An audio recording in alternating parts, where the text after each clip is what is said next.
Ada satu fakta, gue ngobrol sama politisi yang kemarin maju. Ya lu tahu lah politisi yang kemarin maju di daerah pemilihan di Sumatera Utara.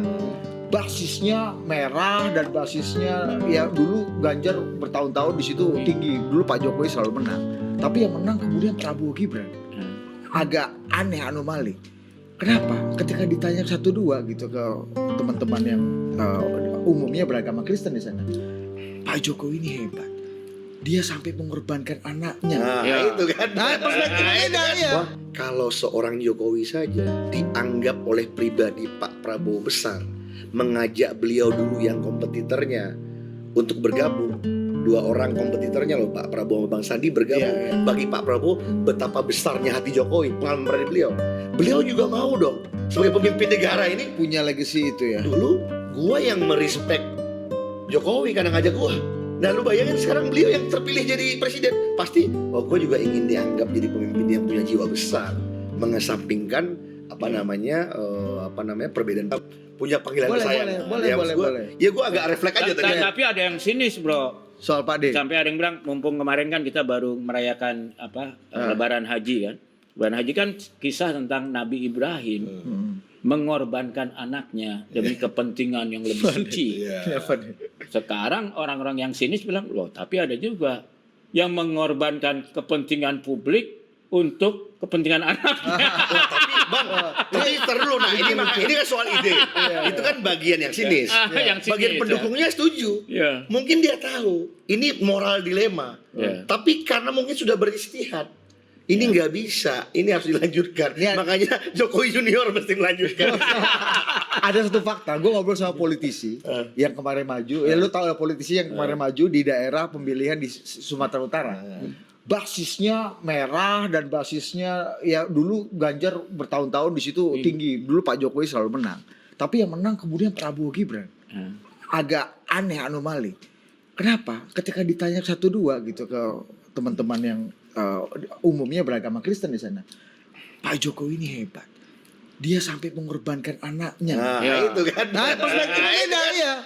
Untuk yang Dia rela mengorbankan anaknya. Kalau memberikan anaknya pada Republik. Kalau buat kaum religius, terutama penganut agama Abraham ini, kita nggak pernah loh dengar anaknya Nabi Musa jadi apa, Nabi Isa anak bahkan nggak punya anak. Ya. Tapi kalau kata Tuhan orang Kristen yang Bapak mengorbankan anaknya.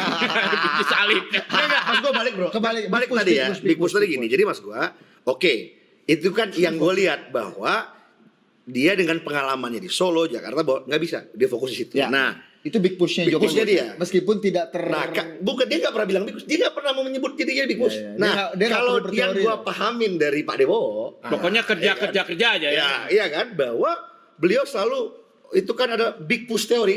Yang aku ingat, mudah-mudahan ini aku nggak salah. Ya, Anda masih Anda lebih hafal big push. Enggak, ini big push. Tapi sebelum ngomong big push, di forum Total Politik ini menyambut mau pelantikan beliau, gue merasa perlu mengingatkan ini bahwa untuk kita mengejar menjadi negara besar, negara maju ini nggak bisa kalau nggak big push. Jadi kalau regular bisnis nggak akan mungkin. Oke. Karena ya itu, nah, Meskipun resikonya big push adalah merusak tatanan yang established.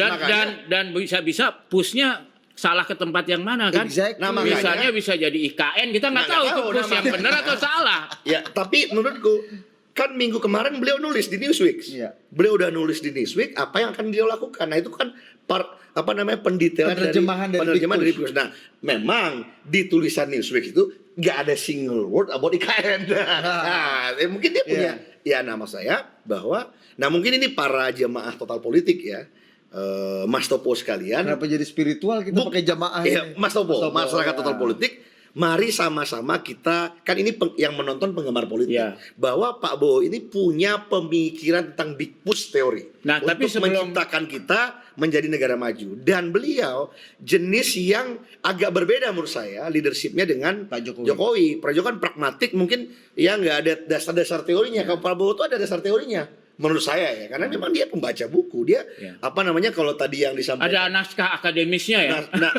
Kalau nggak salah kemarin kan ngasih kuliah umum, lecture di Unhan, di Kemhan, itu bagian dari kegemaran. Jadi akan kita masuk kembali ke era mungkin agak mirip dengan Pak SBY, di mana prosedur, correctness, tradisi itu dan percaya itu pada punya tempat ya. percaya pada expertise untuk clearing house. Dan aku rasa tapi gini ya, menurut saya mungkin ini pemahaman saya berinteraksi dengan banyak tokoh-tokoh politik yang kalau dia itu ini kombinasi ya bro ya, menurutku ya. Kan militer dan intelektual bro. Kalau militer itu kan selalu cara pandangnya nggak usah gitu kan mas. Dia mungkin sebagai baru level jabatannya cuman komandan kompi aja misalnya atau komandan batalion, dia kan udah punya orang-orang kan. Ini perwira keuangan, ini perwira operasi, ini apa namanya tugasnya logistik. Artinya memang percaya pada sekelompok orang dengan kepakarannya. Dia memberi masukan, sistemnya kontrol panel. Mungkin dia lebih percaya kepada ringnya, tapi dia memilih ring-ring terbaik. Dan saya lihat metode itu ada di Pak Bowo yang agak mirip sama Pak SBY. Kita nggak pernah tahu loh anak-anak pintar misalnya di sekeliling oleh Pak Jokowi. Nggak ngerti aja kita. Tapi kalau di Pak Bowo kan kelihatan orang-orangnya siapa. Dan di Pak SBY kelihatan. Kalau di Pak Jokowi kita tahu anak-anak pinter sekeliling Pak LBP yang dipercaya oleh Pak Jokowi. Ya, kira-kira kan clearing house tentara lagi. Agak mirip di kontrol panelnya. Tapi kan tentara lagi bahwa tapi sama metode di Pak Luhut itu sama. Iya. Istilahnya kalau Pak Luhut hampir sama, artinya dia punya apa ya? Kepercayaan pada orang pinter ya. Karena ini sudah didikan dari militer. Apa orang dilihat, oh lu Adi Makayasa. Oh kamu dari mana? Sekolahnya mana? Ini sespimnya di mana? Atau ses komandonya di mana? Ini kembali ke intellectual value and political house-nya. Political house-nya Pak Prabowo dan Pak Luhut agak mirip. Bayangkan Pak Bowo ini political house-nya, culture-nya, militer disiplin dan profesor. Jadi itu gabungan. Dia pasti punya satu dasar. Misalnya gini, dulu zaman mau misalnya bukan mau coba Deng Xiaoping. Deng Xiaoping kan juga sama kan? Apa namanya? Hampir-hampir mirip nih. Kalau itu lompatan besar. Leapfrog kan? Itu Mao Zedong. Mao Zedong teori apa? Ada teori Great Leap. Great Leap. Dia harus melompat. Tapi ternyata backward malah. Dia ternyata caranya revolusi kebudayaan apa segala-gala. Tapi lompatan besar ini akhirnya diperbaiki oleh Deng Xiaoping. Deng Xiaoping akhirnya sudah teori kucing. Nggak peduli kucing putih. Jadi kalau mau cetung, mau big push, great leap forward, ternyata backward malah. Dikoreksi oleh Xi Jinping. Nah kalau ini kan nampaknya oleh siapa? Deng Xiaoping. Nah kalau dari buku ini saya lihat bahwa tadinya Pak Bowo dan Pak Jokowi berada di dua blok yang berbeda. Tapi setelah beliau masuk menjadi tim di dalam blok ini, dia melihat nggak jauh beda. Cuma namanya aja yang berbeda. Nah makanya beliau pede untuk menjual narasi keberlanjutan. Nah melanjutkan ini, tapi pastinya dia akan punya watak tersendiri. Betul. Dari sisi di sini dia mengatakan menuju Indonesia yang besar maju itu, dia ada teori. Nah yang saya nggak lupa misalnya selalu itu cara ngelihatnya gini Dit. Kapan beliau out of script? Kapan beliau hanya baca-baca slide yang disiapkan pakar? Kalau dia udah out of script, itu lagi. Kita ini negara besar, singkirkan perbedaan. Ada tepuk-tepuk. Saya udah pelajari, kata beliau.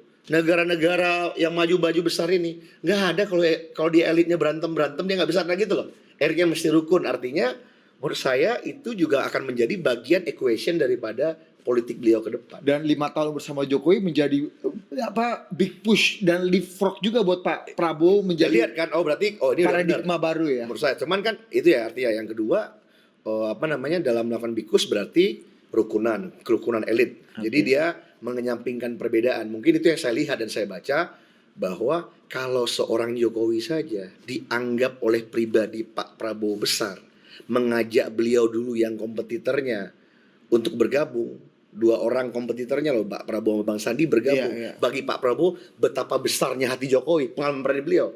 Beliau juga mau dong sebagai pemimpin negara ini punya legacy itu ya. Dulu gua yang merespek Jokowi karena ngajak gua. Nah lu bayangin sekarang beliau yang terpilih jadi presiden, pasti gua juga ingin dianggap jadi pemimpin yang punya jiwa besar, mengesampingkan perbedaan.